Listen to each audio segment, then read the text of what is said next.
तो हमारा नेक्स्ट आता है टॉपिक यहाँ पर बायोडिग्रेडेबल पॉलीमर्स। देखिए होता क्या है कि जो हमारे नेचुरल पॉलीमर्स हैं, बहुत सारे पॉलीमर्स हैं आपके, जैसे कार्बोहाइड्रेट्स हैं, उसमें आपका स्टार्च, सेलुलोज है, प्रोटीन्स हैं which are polymer of alpha amino acids, nucleic acids हैं पॉलीमर ऑफ न्यूक्लियोटाइड्स। तो अगर हम देखें biopolymers like carbohydrates, proteins, nucleic acids, ये सब क्या होते हैं कि मान लो एक प्लांट या एनिमल डेड हो गया, अब डेड होने के बाद उसके अंदर होगा ही सारा, ये बायोपॉलीमर्स होंगे उसके अंदर है जब वो आपका लिविंग ऑर्गेनिज्म होता है। तो होता क्या है कि वो एनिमल या प्लांट अपने आप धीरे धीरे डिके हो जाता है और डिके होके जो है अपना कंप्लीट डिके उसका हो जाता है, and they don't cause any kind of environmental issues. But जो हमारे सिंथेटिक पॉलीमर्स होते हैं they are causing lot of environmental issues, concerns.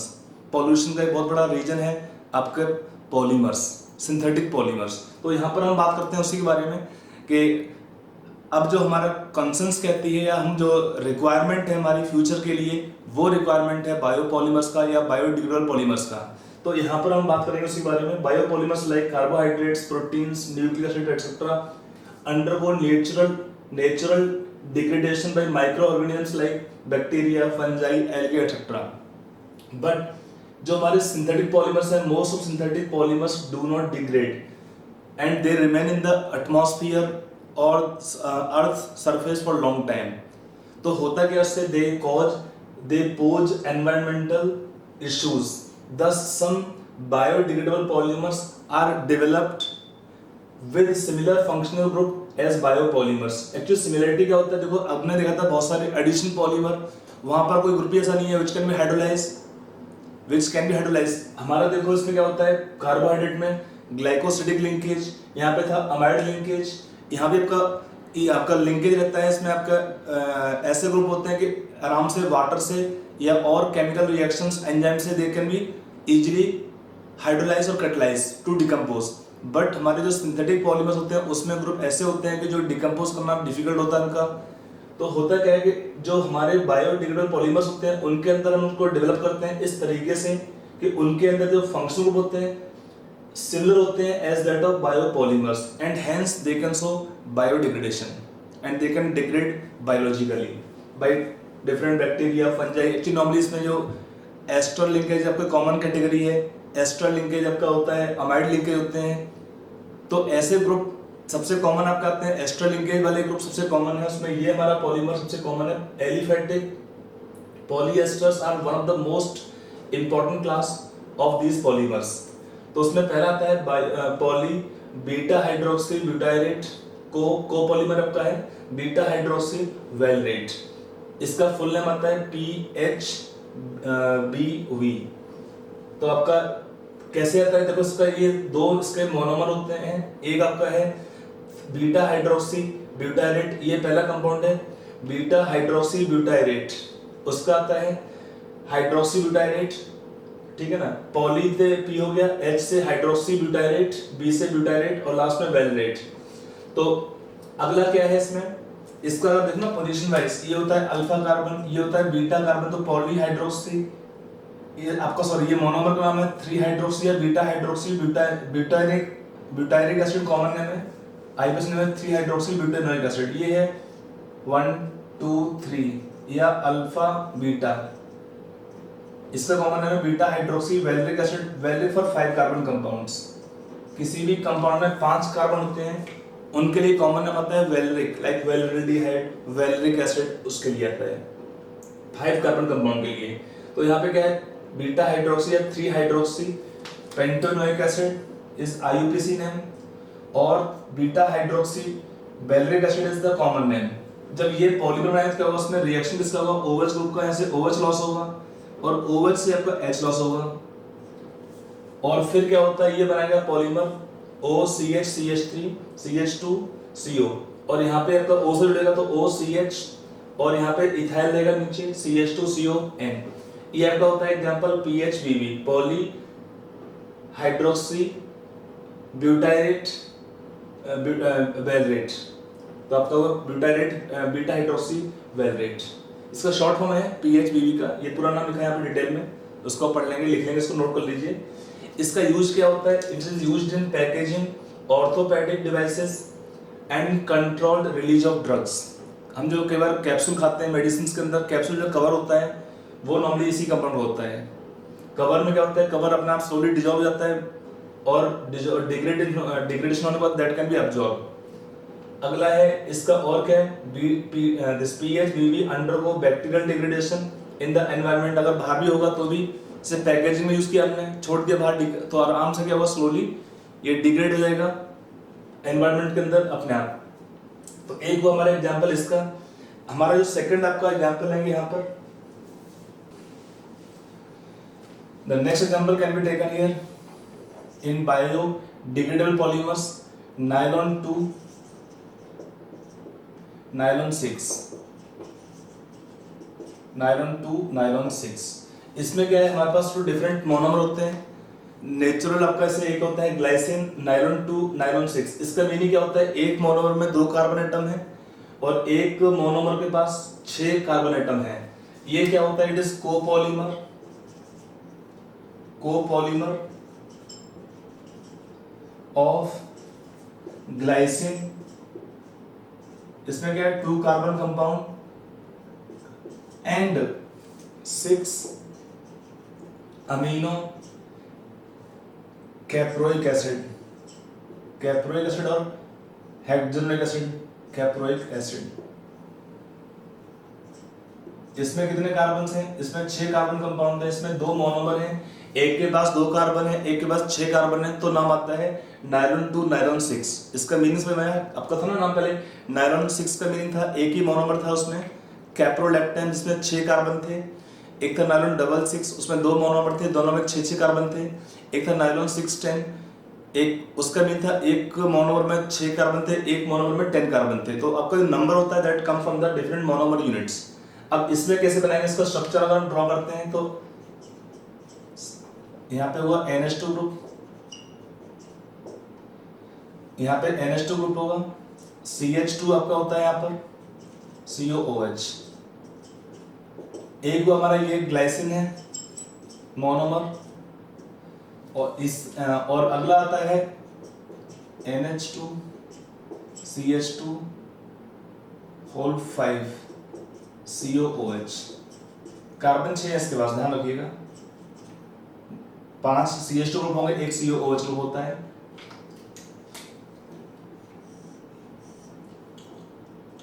यहां से H लॉस होगा, यहां से OH लॉस होगा।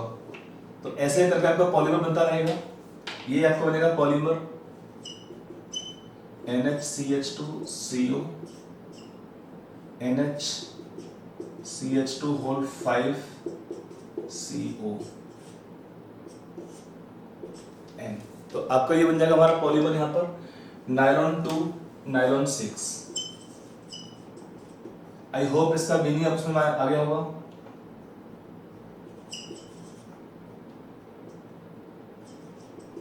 ये 2 मोनोमर है, दोनों में 6 कार्बन एटम्स हैं, तो ये हमारे 2 कॉमन है।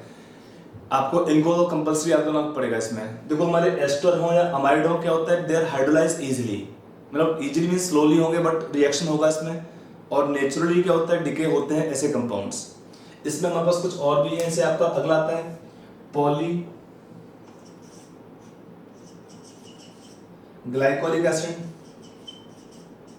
पॉलीग्लाइकोलिक एसिड PGA।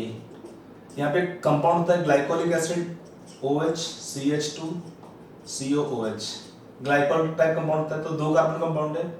अगर इसका हम करेंगे पॉलीमराइजेशन तो क्या बनेगा इसमें OCH2CO।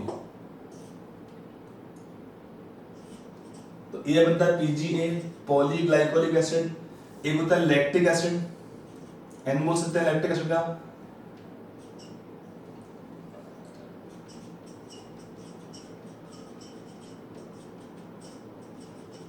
ये हमारा कंपाउंड का नाम है लैक्टिक एसिड। इसका कॉमन नाम होता है ग्लाइकोलिक एसिड।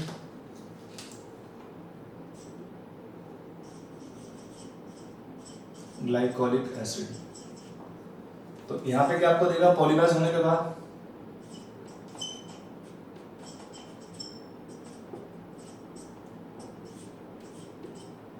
ये होता है polylactic acid.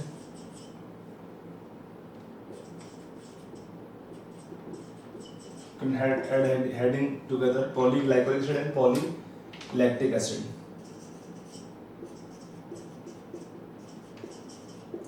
PLA, polylactic acid and polyglycolic acid. तो ये हमारा हुआ पॉलीलैक्टिक एसिड और ये हुआ पॉलीग्लाइकोलिक एसिड, ठीक है। अब इनका अगर हम दो का लेते हैं कॉम्बिनेशन, एक अगर हम दो का लेते हैं पॉलीमर बनाते हैं, कोपॉलीमर, एक copolymer of these to compound PGA and PLA, इसका रेशियो होता है 90% पहले वाले का, 10% सेकंड वाले का। 90% 10% रेशियो होता है। It was first biodegradable polymer, first biodegradable polymer used for stitching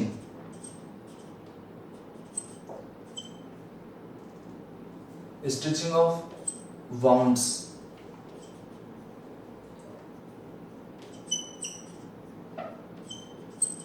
in surgery। और क्या होता है इसमें, and this compound, this polymer, आपका मिक्सचर होता है इसमें, it will be degraded and absorbed within 15 to 20 days, 15 to 20 days। मतलब क्या होता था, अगर आप देखो ना, कभी घाव हो गया, चोट लग गई, तो पहले स्टिच बांध दिया लोगों में, फिर स्टिच को से घाव सूखा सा स्टिच निकालने पड़ते थे। अब क्या होता है, ऐसे भी हमारे जो ये आते हैं स्टिचिंग में काम आते हैं पॉलीमर, जो कि अगर एक बार बॉडी में जहाँ पे भी घाव हुआ, चोट हुआ, स्टिच मार दिया, तो इसको निकालना नहीं पड़ता है, अपने आप ये क्या होते हैं बॉडी में डिग्रेड हो जाते हैं और बॉडी में ही क्या हो जाते हैं, अब्जॉर्ब हो जाएंगे without causing any harmful defects, ठीक है। तो ये हमारा हुआ बायोडिग्रेडेबल पॉलीमर्स। अब एक आपका टर्म आता है मॉलिक्यूलर मास, थोड़ा सा हम बात करते हैं। सो हमारा नेक्स्ट टॉपिक यहाँ पर आता है molecular mass of the polymers. यहाँ पर दो टाइप का होता है मॉलिक्यूलर मास, उतना इसमें जो टॉपिक आता है इसमें दो टाइप के हम नापते हैं मोलर मास को। एक होता है नंबर एवरेज मॉलिक्यूलर मास और इसमें होता है सिंबल MN बार, और एक है वेट एवरेज मॉलिक्यूलर मास। दो टाइप का यहाँ पे हम लेंगे मॉलिक्यूलर मास को।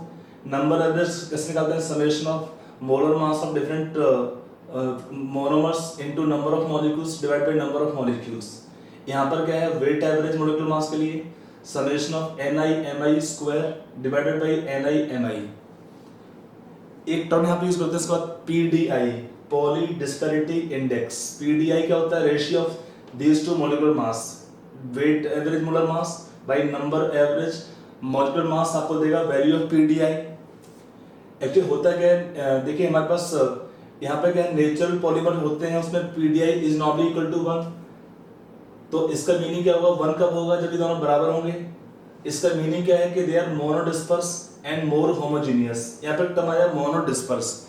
इसका मीनिंग क्या होता है कि उस पॉलीमर के अंदर डिफरेंट होंगे मॉलिक्यूल्स, उनका मॉलिक्यूलर मास नियरली सेम होता है, रेंज कम होता है, बहुत पास में होगा उनके मॉलिक्यूलर मास।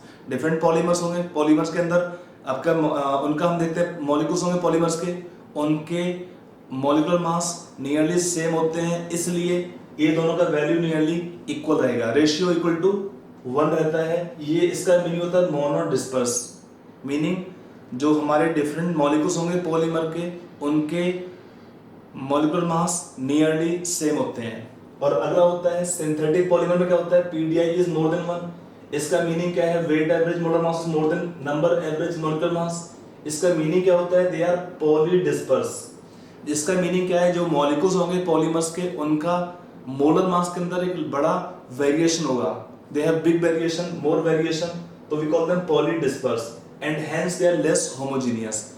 अगर क्या होता है मोनोडिस्पर्स मींस मोर होमोजेनियस, इसका मीनिंग क्या है, उनके आपस में मॉलिक्यूल्स के मोलर मास सिमिलर होंगे पॉलीमर के, और यहाँ पर क्या डिसिमिलर होंगे मॉलिक्यूल के, जो पॉलीमर के मॉलिक्यूल्स हैं उनका मॉलिक्यूलर मास क्या होगा, काफी डिफरेंट होता है, तो होता है polydisperse and we call them less homogeneous. अब इसका मीनिंग क्या है, अगर आपको मीनिंग निकालना है तो एक क्वेश्चन आपको दिया है, in a polymer sample 30% molecules have molecular mass 20,000, 40% have molecular mass 30,000 and rest 30% have molecular mass 60,000। आपको निकालना क्या है, find number average and weight average molecular mass, ये आपको कैलकुलेट करना है इसमें। तो आप इस क्वेश्चन को नोट कर लीजिए, ट्राई कर लीजिए एक बार, then C solution part. I hope आपने ये क्वेश्चन ये लिखे हुआ इन्फॉर्मेशन। अब हम इस क्वेश्चन का सॉल्यूशन देखते हैं फॉर्मूले को अप्लाई करने के लिए। देखो पहला हमारा फॉर्मूला है, निकालते हैं calculation of let's say number average molecular मास। कैसे निकालेंगे, हमारा कितना है मॉलिक्यूलर मास पहले वाले यूनिट का 20,000 इनटू हम करेंगे नंबर ऑफ मॉलिक्यूल्स हम लेंगे, सपोज वी कैन टेक और assume total number of molecules 100, तो कितना है इसमें 30% मॉलिक्यूल्स 30 ले लेंगे, प्लस अगला दिया है हमारे पास 40% है मॉलिक्यूलर मास 30,000, तो 30,000 इंटू 40 प्लस रेस्ट दिया है 30% है मॉलिक्यूलर मास 60,000 इंटू करते हैं 30। ये हुआ पहले टर्म का meaning, MI by summation of NI। Summation of NI का meaning 30 plus 40 plus 30 on solving this value will come 36,000। अगर हम निकालते हैं इसका वेट एवरेज मॉलिक्यूलर मास, तो हम लगाएंगे सिमिलर फॉर्मूला जो आपने लिखा है NI का मीनिंग होगा यहाँ पर 30 इंटू 20,000 का स्क्वायर प्लस 40 इंटू हम करेंगे 30,000 का स्क्वायर प्लस 30 इंटू 60,000 का square divided by 30 into 20,000 plus 40 into 30,000 plus 30 into 60,000। इसको हम सॉल्व करते हैं तो इसका जो वैल्यू आएगा यहाँ पर वो आएगा सॉल्व करने पे 43,333। तो ये हमारे आंसर है। आई होप इसका मीनिंग फॉर्मूले का आपको समझ में आ गया होगा। Meaning of the term number average and weight average molecular mass, दोनों का मीनिंग आपको क्लियर हो गया, ठीक है। तो ये हमारा टॉपिक यहाँ तक खत्म होता है। अब इसमें एक टर्म और भी है, बहुत इंपॉर्टेंट नहीं है, स्टीरियोकेमिस्ट्री ऑफ पॉलीमर्स। थोड़ा उसके बारे में बात कर लेते हैं, फिर ये चैप्टर खत्म हमारा। आपका एनसीईआरटी में जितना था उस पर ऑलरेडी हम आगे जा चुके हैं, टॉपिक खत्म हो चुका उसके लिए। आपका एक छोटा सा टॉपिक यहाँ पर और आपको दे रहे हैं। एक इसका टॉपिक है स्टीरियोकेमिस्ट्री ऑफ पॉलीमर्स। यहाँ पर क्या होता है कि जो पॉलीमर का फिजिकल प्रॉपर्टीज होता है वो डिपेंड करता है उनके साइज के ऊपर, शेप के ऊपर, प्लस उनके अरेंजमेंट के ऊपर भी स्पेस के अंदर। तो यहाँ पर क्या है, the physical properties of polymers are affected by not only the nature of atoms composing their chains but also by size, shape and cross linking of these chains. तो ये डिपेंड करता है उनका स्टीरियोकेमिस्ट्री के ऊपर है। जैसे आपका यहाँ पर क्या है, एग्जांपल दिया है पॉलीप्रोपाइलीन, एक प्रोपाइलीन आपका दिया है, इसका पॉलीमर आएगा polypropylene. It can polymerise means propylene can polymerise in following 3 arrangements. एक होता है आपका यहाँ पर आइसोटैक्टिक, इसमें क्या होता है, all here all methyl groups are on one side of extended chain. It is highly crystalline material with high melting points and form strong fibres. ये एग्जांपल डायग्राम दिया है आइसोटैक्टिक का, इसमें क्या सारे ही मिथाइल ग्रुप का सेम साइड पर अरेंज होंगे चेन के अंदर, और हाईली क्रिस्टलाइन मटेरियल है, हाई मेल्टिंग पॉइंट है इसका, और इट फॉर्म स्ट्रॉन्ग फाइबर्स। अगला है सिंडायोटैक्टिक, इसमें होता है here methyl groups alternate regularly on one side of the chain to other side, मतलब मिथाइल ग्रुप्स अल्टरनेट।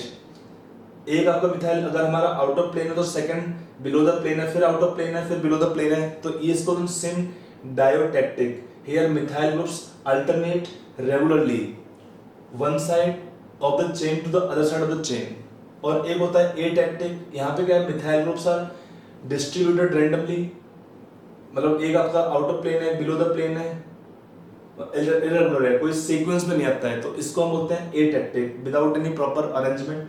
तो यहाँ पर क्या होता है, methyl groups are distributed randomly, it is a soft elastic and rubbery material. तो यहाँ पर आप देख चुके हैं कि प्रॉपर्टीज जो है उनके फर्क पड़ता है, उनके अरेंजमेंट के ऊपर भी है। स्पेस में खाली पॉलीमर तो पॉलीप्रोपाइलिन होगी, बट उसके अंदर भी अरेंजमेंट पे क्वेश्चन मतलब आता है। नॉर्मली क्या होता है, ये जो पोर्शन आप जैसे बुक्स या मेटेरियल करते हैं उसमें ये टर्म इन्वॉल्व होता है, बट बाकी आपका ये टॉपिक एनसीईआरटी में नहीं है, तो नॉर्मली आपका जेईई में या आपको नीट में इस पे क्वेश्चन नहीं आता है। तो ये चैप्टर हमारे यहाँ पे खत्म करते हैं। खत्म करते हैं थ्योरी पार्ट, अब थोड़ा क्वेश्चंस रह गए हैं, क्वेश्चंस हम ले लेंगे। तो इस चैप्टर में जो क्वेश्चन आते हैं, थ्योरेटिकल क्वेश्चन आता है, ऑलरेडी मैंने थ्योरी पढ़ा दी है, उसी को यूज करके क्वेश्चन मिलता है। फिर भी कुछ क्वेश्चन आपको कराते हैं, यहाँ पर है, आप थोड़ा क्वेश्चन देख लेंगे यहाँ पर। मोस्टली इसमें क्वेश्चन मिलता है मैट्रिक्स मैचिंग टाइप क्वेश्चंस, कि पॉलीमर में कौन सा मोनोमर मैच करता है, ऐसे क्वेश्चन में ज़्यादा एग्जाम में क्वेश्चन पूछे हुए हैं। तो हम थोड़ा क्वेश्चन टॉपिक पे और कर लेते हैं। थ्योरी इस चैप्टर का भी यहाँ पे खत्म होता है। Now we will take some question practice on this topic polymers. इसमें देखिए बहुत ज़्यादा क्वेश्चंस आपको नहीं कराऊंगा, बट ऐसे क्वेश्चन कराऊंगा जिसमें आपका काम हो जाएगा, एग्जाम फिर कोई सा भी हो उसमें आप आराम से क्वेश्चन कर सकते हैं। तो पहला हमारा क्वेश्चन दिया है इसमें, यहाँ पे मैंने 4 क्वेश्चन लिखे हैं और भी आगे लिखेंगे। पहला क्वेश्चन दिया है, among the following the total number of thermoplastics. आपको सिलेक्ट करना है कौन से कंपाउंड या पॉलीमर्स में वो थर्मोप्लास्टिक तरह बिहेव करते हैं। आपका आंसर जो भी आपका है लिखेंगे। क्वेश्चन 2 दिया है, अमंग द फॉलोइंग पॉलीमर्स। आपको सिलेक्ट करना है number of homopolymers, number of copolymers, number of addition polymers, number of condensation polymers. अगला एग्जांपल दिया है question, how many are homopolymers and copolymers among the following. अगला है number of pi electrons which are delocalized in melamine is X and number of lone pairs which are localized in melamine is Y, then the value of X minus Y is। आपको निकालना है। तो आप ये 4 question लिख लीजिए, पुराना notes को मत देखिए, एक बार ट्राई करिए बिना देखे अपने आप करने का इनको, उसके बाद सोल्यूशन चेक करिए। तो आई होप आपने क्वेश्चन नोट करके क्वेश्चन नोट कर लिया होंगे, सॉल्व कर लिए होंगे। अब सोल्यूशन चेक करते हैं। देखो यहाँ पे एक प्रॉपर्टी दिया है थर्मोप्लास्टिक का, इसमें होता क्या है, दे आर रिवर्केबल। इसमें होता क्या है कि जो पॉलीमर चेन्स हो या स्ट्रक्चर हो उसमें बॉन्डिंग उतना चेन्स के बीच में वीक इंटरेक्शन होते हैं, तो आराम से जब इसको हीट करते हैं हाई टेम्परेचर पर या एक रिक्वायर्ड सुइटेबल टेम्परेचर पर, तो क्या होता है तो पॉलीमर होता है वो मेल्ट होता है और क्या बनाता है, विस्कस मटेरियल बनाएगा। विस्कस मीन्स लिक्विड टाइप बन जाएगा मटेरियल, और उससे हम दोबारा काम कर सकते हैं। That is the property of thermoplastics, they are reworkable. तो हमको देखना है कौन से इसमें होंगे रिवर्केबल। एक तो ध्यान रखो एडिशन पॉलीमर्स, जिसमें आपका स्ट्रॉन्ग इंटरेक्शन बहुत नहीं होता है, कॉमन एग्जांपल्स हैं। तो इसमें मैं टिक कर रहा हूँ कौन से आपके होंगे, polythene, polyvinyl chloride, Teflon, polyacrylonitrile, polymethyl methacrylate, polylactic acid. Bakelite तो नहीं होता है, बेकेलाइट होता है थर्मोसेटिंग पॉलीमर्स में, इसको दोबारा काम नहीं कर सकते हैं बिकॉज एलिमिनेशन होगा मॉलिक्यूल्स का। नायलॉन्स आपके दोनों होते हैं इस थर्मोप्लास्टिक्स में। नायलॉन में no doubt they hydrogen bonding, but को हीट करने पर क्या होता है, मेल्ट होता है और फिर उसमें दोबारा काम कर सकते हैं। जबकि आपका बेकेलाइट क्या होता है, हीट करने पर या जो थर्मोसेटिंग होता है वो क्या होता है, हीट करने पर वो पहले तो जल्दी मेल्ट होते नहीं है और क्या हुआ, बर्निंग शुरू होता उनका है, तो इससे नहीं होता। ये भी आपका कैसा थर्मोसेटिंग पॉलीमर है। तो इतना हमारे टिक कर दिए। वो एग्जांपल्स में कितने हुए, 1 2 3 4 5 6 7 8। यहाँ पे आंसर आपका जाएगा 8 compounds will be taken among them as the thermoplastics. अगला क्वेश्चन दिया है, अमंग द फॉलोइंग पॉलीमर्स। आपको चूज करना है कौन से होंगे होमोपॉलीमर। तो पॉलीथीन इथीन का पॉलीमर है, पीवीसी। अगर मैं टिक करता हूं, पहले पॉलीथीन को टिक कर लेते हैं, पीवीसी होगा। बेकलाइट नहीं है, डेक्रॉन नहीं है, ब्यूनास नहीं है, टेफ्लॉन होता है, नियोप्रीन होता है और पॉलीमिथाइल मिथाक्राइलेट होता है और ये भी होता है। तो हमारे पास कितने हुए, 1 2 3 4 5 6। यहाँ पे 6 होंगे हमारे पास होमोपॉलीमर्स, जो कि सिंगल यूनिट से या फिर पॉलीमर्स होकर बनते हैं। ये आपका इथीन का पॉलीमर है, विनाइल क्लोराइड का पॉलीमर है। ये आपका है टेफ्लॉन, पॉलीमर ऑफ टेट्राफ्लोरोइथीन। अगला है नियोप्रीन, पॉलीमर ऑफ क्लोरोप्रीन या 2 chloro buta 1,3 diene, polymethyl methacrylate nylon 6 polymer of caprolactam. अगला है नंबर ऑफ कोपॉलीमर्स। तो कौन से होंगे कोपॉलीमर?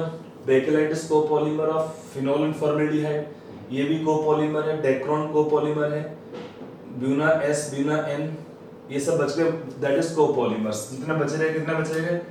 1 2 3 4 5, यहाँ पे 5 कंपाउंड आपको हो जाएंगे इसमें कोपॉलीमर्स। अगला आता है नंबर ऑफ एडिशन पॉलीमर्स, जो इथीन या ब्यूटाडाइन या उनके डेरिवेटिव के पॉलीमर होते हैं, वो होते हैं आपके एडिशन पॉलीमर्स। वहां पर एडिशन रिएक्शन होता है, किसी और मॉलिक्यूल का एलिमिनेशन नहीं होता है। तो कौन सा आएगा इसमें? पॉलीथीन होगा, इसमें पॉलीविनाइल क्लोराइड होगा, बेकलेट नहीं होता है, नायलॉन 6 नहीं होता है, डेक्रोन नहीं होता है, ब्यूना एस होगा। तो आपका अगर हम काउंट करते हैं, पॉलीथीन 1, ये आपका पीवीसी 2, आपका बेकेलाइट नहीं है एडिशन में, नायलॉन 3 नहीं है आपका, नायलॉन 6 नहीं होता है, नायलॉन डेक्रोन भी नहीं है, ये भी नहीं है, ये भी नहीं है, ब्यूना एस होगा, और आपका ब्यूना एन भी होता है। पाई बॉन्ड है इसमें, एल्किन डेरिवेटिव्स है स्टाइरिन का, पॉलीमर है ये स्टाइरिन प्लस ब्यूटाडाइन का। ये आपका होता है पॉलीमर ऑफ एक vinyl cyanide plus butadiene. Teflon होगा इसके अंदर, टेफ्लॉन भी आपका नियोप्रीन भी है, और आपका PMMA एडिशन पॉलीमर होगा। नायलॉन्स कोई भी नहीं होता इसमें। तो अगर आप गिनती कर देना होगा इसमें 1 2 3 4 5 6 7 हमारे होंगे यहाँ पे पॉलीमर्स, एडिशन पॉलीमर्स। अब आते हैं हम कंडेंसेशन पॉलीमर कौन से आते हैं? Bakelite, nylon 6, Dacron, Buena S नहीं होगा, टेफ्लॉन भी नहीं है इसमें, आपका बचता है नायलॉन 6। ये 4 हमारे कंपाउंड होंगे। देखो नायलॉन 6 को हम कैप्रोडेक्टम से बनाते हैं, बट कैप्रोडेक्टम के बनाने में वाटर का एलिमिनेशन होता है बाय रिएक्शंस। जब उसको बनाते हैं तब तो उसको हम काउंट करते हैं नायलॉन्स को इन एग्जांपल्स ऑफ कंडेंसेशन पॉलीमर्स। तो ये हमारा हुआ इसका आंसर क्वेश्चन का। इसमें 4 क्वेश्चन हुए एक ही बिट में। यहाँ पर आते हैं अगला क्वेश्चन, इसमें भी एक बिट क्वेश्चन में 2 बिट होते हैं, 2 क्वेश्चन मिल जाएंगे आराम से। पूछेगा हाउ पॉलीमर कितने हैं, व्हाट इज कोपॉलीमर्स, तो ये भी इसमें आराम से पूछ सकते हो। इसमें कौन से आएंगे होमोपॉलीमर्स। अगर हम इसको रेड में टिक करते हैं, polyacrylonitrile gutta percha is polymer of isoprene, Glyptal आपका होगा ये कोपॉलीमर। चलो इसको हम स्क्वायर मान लेते हैं। ये आपका होगा ब्यूना एस, ये आपका होगा copolymer, बेकेलाइटिस copolymer, natural rubber is homopolymer, buna S copolymer, nylon 6 copolymer, terylene copolymer, novolac copolymer. तो आप काउंट कर लीजिए, इतना अपने टिक मारे हैं।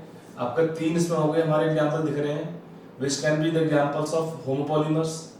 और जितने बच के सारे हो गए कोपॉलीमर्स, कितने हुए स्क्वायर में टिक किया है, 1 2 3 4 5 6 7 इसमें हो जाएंगे copolymers. Are you clear this example? बहुत सिंपल, आपको सब थ्योरी पढ़ाया हुआ है, उसी में से क्वेश्चंस सब उठाए हुए हैं यहाँ से। अगला है number of pi electrons which are delocalized in melamine. आपका जो स्ट्रक्चर था हमारा, एक रेजिन था मेलामाइन फॉर्मेल्डिहाइड रेजिन। अगर आप उसको स्ट्रक्चर को देखते हैं, उसमें जो पार्ट था मेलामाइन, उसका स्ट्रक्चर देखिए, उसमें आपको इसका आंसर दिखेगा।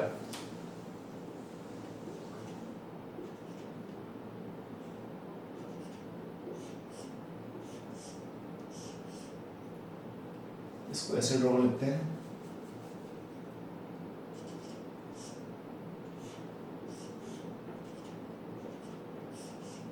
यहाँ पे आपका था NH2 ग्रुप,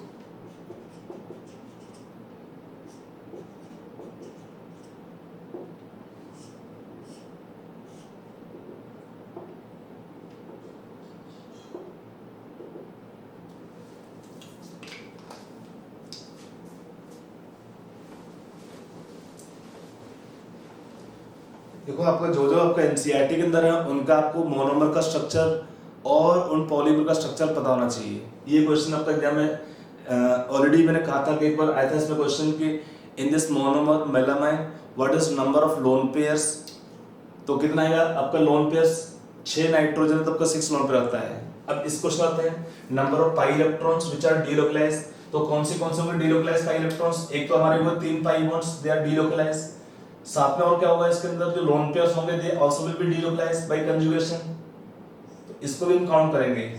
तो कितना आपका होगा pi electrons which are delocalized that is x, यहाँ पे 3 पाई बॉन्ड थे तो 6 पाई इलेक्ट्रॉन हो गया, यहाँ पे 3 लोन पेयर है मींस 6 पाई इलेक्ट्रॉन यहाँ पे काउंट करेंगे तो आपका x का वैल्यू 12 होगा और y का वैल्यू कितना रहेगा इसमें, नंबर ऑफ लोन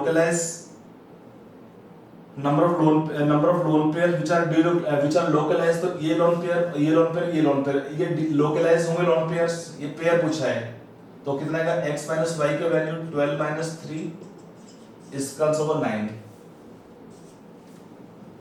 तो इसमें जो ये लोन पेयर भी कंजुगेशन में होंगे तो काउंट करेंगे एज डीलोकलाइज्ड पाई इलेक्ट्रॉन्स, एक lone pair 2 lone pair 3 lone pair means 6 electron यहाँ पे काउंट करेंगे, यहाँ पे 6 पाई इलेक्ट्रॉन्स काउंट किया 12 हुआ, और y का मीनिंग क्या है नंबर ऑफ लोन पेयर पूछा है इलेक्ट्रॉन्स नहीं which are localized, what is localized means fixed they can not move, तो यहाँ पे 3 हो गया तो नंबर आएगा डिफरेंस यहाँ पर आएगा 9। चलिए नेक्स्ट क्वेश्चन लेते हैं। तो हमारे यहाँ पर 4 क्वेश्चन आपको नेक्स्ट दिए मैंने मैचिंग टाइप क्वेश्चंस, ये सबसे कॉमन क्वेश्चन मिलता है एग्जाम के अंदर कि पॉलीमर उनमें कौन से मोनोमर हैं, या पॉलीमर कौन सा कैटेगरी पॉलीमर का है, या पॉलीमर और उसमें क्या क्या आते हैं यूजेस आते हैं, ये 3 टाइप के क्वेश्चन आपको पॉसिबिलिटी होती है और ये हाई पॉसिबिलिटी है एग्जाम में क्वेश्चन पूछने का, मे बी आपका जेईई मेन हो, इवन एडवांस हो, या आपका नीट हो, या आपका इवन बोर्ड एग्जाम्स हो।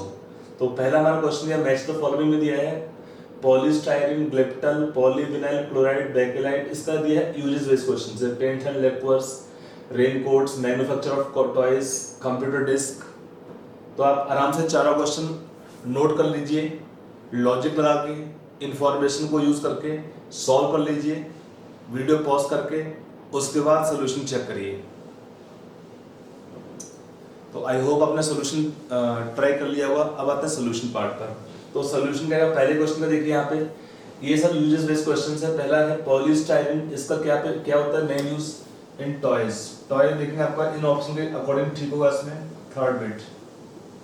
अगला आपका दिया है ग्लिप्टर, ग्लिप्टर का यूज करते हैं पेंट्स एंड लेक्वर्स में 1। और अगला आपको दिया है पॉलीविनाइल क्लोराइड, इसका यूज करते हैं रेनकोट्स बनाने के लिए, फाइबर यूज बना के इसका। और आपका रहेगा बेकेलाइट, हार्ड होता है, कंप्यूटर डिस्क में काम आता है। तो इसका एक सिंगल मैच क्वेश्चन आपका था। बाकी के क्वेश्चन आपको दिए हैं मैट्रिक्स मैच क्वेश्चंस हो सकते हैं, they can have more than one matching for the questions. तो अगला आता है नियोप्रीन। नियोप्रीन क्या होता है, सिंथेटिक पॉलीमर है, 10 का तो पी रहेगा। और साथ में क्या है एडिशन पॉलीमर है, यस क्यू भी रहेगा। कंडेंसेशन पॉलीमर नहीं है, कोपॉलीमर है। Neoprene is single polymer of chloroprene. Chloroprene क्या है 2 क्लोरो ब्यूटा 1,3 डाइन, उसका बनेगा पॉलीमर एल्किन डाइन है आपका, और डाइइन हो या एल्किन्स हो या उनके डेरिवेटिव होते हैं वो बनाते हैं एडिशन पॉलीमर्स। सिंथेटिक ही है। अगला है हमारा बेकेलाइट। बेकेलाइट क्या होता है, ये भी सिंथेटिक पॉलीमर है, पी रहेगा इसमें। एडिशन नहीं है, इसमें होता है it is A condensation polymer, तो आर रहेगा इसमें।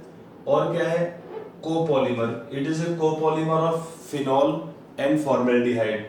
अगला है नायलॉन 66, ये भी आपका कोपॉलीमर सिंथेटिक पॉलीमर है, तो पी सॉरी अभी आपका सी पर रहेगा ऑर्लोन। ऑर्लोन क्या होता है, ऑर्लोन और PAN एक ही बात है। ये क्या होता है, इट इज ए पॉलीअक्रिलोनाइट्राइल, किसका होता है पॉलीविनाइल साइनाइड बोलते हैं इसको है। तो यहाँ पर सी में क्या रहेगा इसका सिंथेटिक पॉलीमर है, ये भी एडिशन पॉलीमर है। विनाइल साइनाइड मींस एक्रिलोनाइट्राइल, तो वहां पे आप करेगा एडिशन पॉलीमर, बाकी दोनों तो नहीं रहेगा इसमें। विनाइल साइनाइड का पॉलीमर होता है ऑर्लोन या पान, इसको होता है PAN।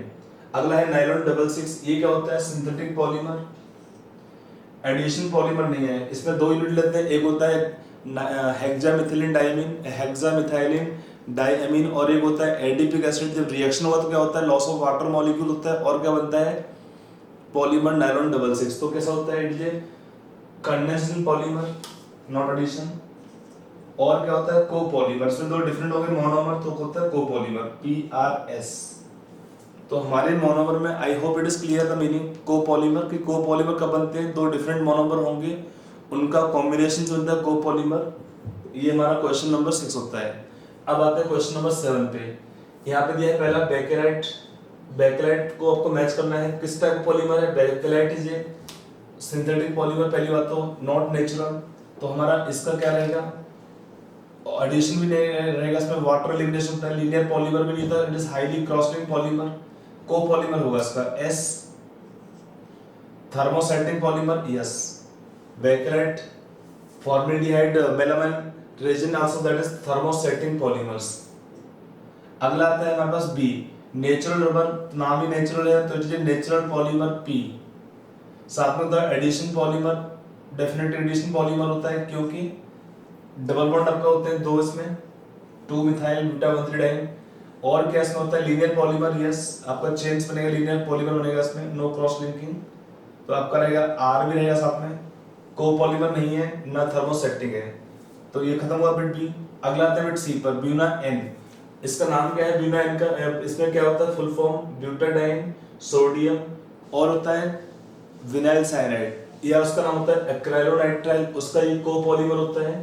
तो it is not natural polymer, ये आपका एडिशन पॉलीमर तो होता है, दोनों में ही क्या होता है डबल बॉन्ड होते हैं। तो ये हमारा हुआ एक addition polymer Q, linear polymer रहेगा R और साथ में होता है कोपॉलीमर भी होगा ऑब्वियसली, नॉट थर्मोसेटिंग। अगला आता है हमारे पास बिट D cellulose, it is a natural polymer. और क्या रहेगा इसमें, सेलुलोज में क्या होता है जब ये बनता है सेलुलोज तो इसमें वाटर का एलिमिनेशन होता है ग्लूकोज यूनिट से। और क्या बनता है इसमें, तो it is not addition polymer, linear polymer होता है, नॉट कोपॉलीमर, सेम कंपाउंड होगा इसमें।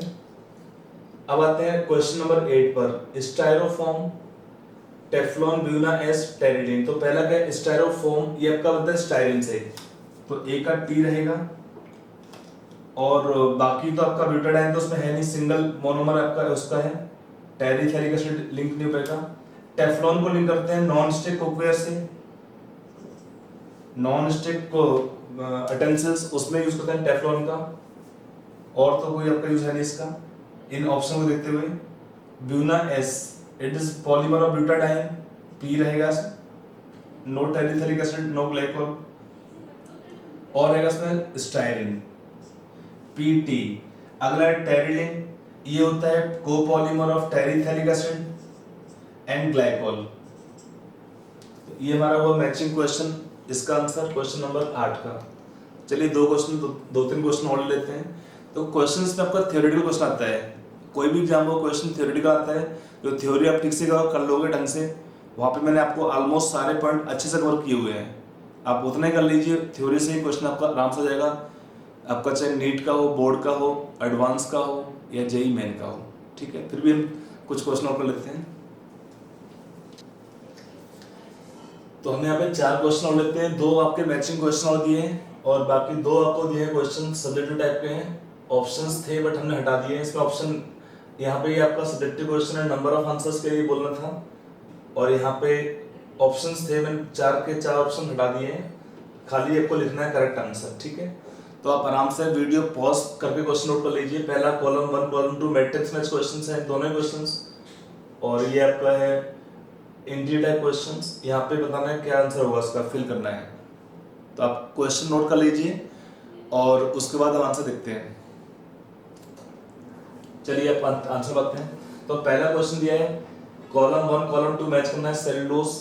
व्हाट इज सेलुलोज, आपका ये होता है natural polymer of beta D glucose. तो नेचुरल पॉलीमर हुआ इसका P, और क्या है सिंथेटिक तो नहीं है, और क्या है इसमें होता है ग्लाइकोसिडिक लिंकेज। ध्यान रखिए इन कार्बोहाइड्रेट्स आपका डाइसैकेराइड हो पॉलीसैकेराइड हो, क्या होता है इसमें जो लिंकेज होता है, बॉन्डिंग बनता है डिफरेंट यूनिट के बीच में, वो कैसा होता है ईथर लिंकेज, और उसको हम बोलते हैं ग्लाइकोसिडिक लिंकेज। तो इसका PS रहेगा। नायरॉन डबल सिक्स क्या है सिंथेटिक पॉलीमर है, और क्या होगा अमाइड लिंकेज होगा उसमें, it amide linkage R not glycosidic. Protein क्या होते हैं, they are natural polymer of amino acids, और उसमें क्या होता है अमाइड लिंकेज PR रहेगा। सुक्रोज क्या होता है नेचुरल पॉलीमर, हम काउंट करेंगे इसको तो आपका ये हो जाएगा इसमें P, और साथ में क्या होगा लिंकेज इज ग्लाइकोसिडिक लिंकेज। ये डाइसैकराइड होता है पॉली लेकिन है नेचुरल कंपाउंड। ये हुआ हमारा क्वेश्चन नंबर 9 का आंसर। अब आता है क्वेश्चन 10 के आंसर पे। 10 में दिया है सिस पॉली आइसोप्रीन, ये होता है नेचुरल रबर। तो ए में क्या आंसर आपका रहेगा, ये क्या होता है natural rubber, it is thermoplastic not setting. और क्या होता है example of biodegradable polymer, it is not condensing polymer, यहाँ पर होता है एडिशन पॉलीमर, तो ये उसका रहेगा S QS। बी का आपका रहेगा नियोप्रीन, क्या होता है सिंथेटिक रबर होता है, थर्मोप्लास्टिक हुआ ये वाला भी, not condensation not biodegradable. Chlorine ion से क्या होता है नियोप्रीन के अंदर, it is not decompose naturally, तो इसका खाली क्यू रहेगा। बेकेलाइट क्या होता है थर्मोस्टेटिक पॉलीमर होता है। और क्या होता है इसमें थर्मोप्लास्टिक नहीं होगा, इसमें कंडेंसेशन पॉलीमर होता है PR नॉट बायोडिग्रेडेबल। अगला है पॉलिएस्टर, ये होते हैं थर्मोप्लास्टिक्स, थर्मोप्लास्टिक मींस क्यू रहेगा नॉट। और ये होता है कंडेंसेशन पॉलीमर्स, नॉर्मली होता है by reaction of alcohol group and COOH group, ये बनते हैं, तो ये होंगे कंडेंसेशन पॉलीमर QR। ये हुआ क्वेश्चन नंबर हमारा 10th का आंसर। अब आते हैं 11th का आंसर पे। How many are biodegradable polymers, इसको जो जो होंगे यू कैन अंडरलाइन। PVC का नाम है पॉलीविनाइल क्लोराइड नहीं होता है, पॉली अक्राइलोनाइट्राइल ये भी नहीं होता है, पॉलीस्टाइरीन ये भी नहीं होता है, PHB सॉरी ये सेलुलोज होता है, डेक्स्ट्रोन होता है नेचुरल पॉली आपका है मिस सिंथेटिक बट बायोडिग्रेडेबल होता है। ग्लिप्टल नहीं होगा, PHB होता है, PHB भी होता है। PHB क्या होता है पॉलीहाइड्रोक्सी ब्यूटाइरेट, उसको ये मतलब आपका बनेगा उसका पॉलीमर बनता है। ये आपका था पॉली बीटा हाइड्रोक्सी बीटा बेलरेट, उसका बनेगा पॉलीमर। PLA पॉलीलैक्टिक एसिड ये भी होता है, पॉलीग्लाइकोलिक एसिड ये भी होता है, नायलॉन 2 नायलॉन 6 ये भी होता है। कितना हुआ 1 2 3 4 5 6 7, तो उसमें 7 आपके होंगे पॉलीमर्स विच आर बायोडिग्रेडेबल। अगला है हम cellulose PVC nylon and natural rubber in which the intermolecular forces are weakest, तो इसमें सबसे वीकेस्ट होते हैं नेचुरल रबर के अंदर,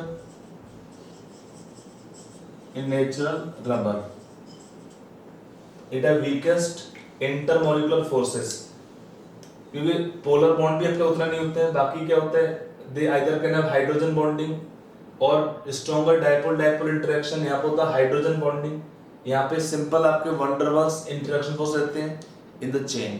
तो ये हुआ इस क्वेश्चन का हमारे आंसर, और यहाँ तक अब चैप्टर क्लोज करते हैं। बाकी जो आपको और क्वेश्चन प्रैक्टिस करनी है वो हमारा असाइनमेंट है, उसमें आप क्वेश्चन दिए हुए हैं, आप वहाँ से क्वेश्चन और प्रैक्टिस कर लेंगे तो ये चैप्टर आपका कंप्लीट हो जाएगा। इसमें नॉर्मली आपको मैंने जो क्वेश्चन अभी कराए बोर्ड पे, इनमें से क्वेश्चन आपका आराम से फंसते हैं, सेम कैटेगरी क्वेश्चंस, ठीक है। चलिए all the best for future, आगे चलते हैं नेक्स्ट टॉपिक्स में आएंगे। फिलहाल ये चैप्टर हमारा क्लोज है पॉलीमर्स।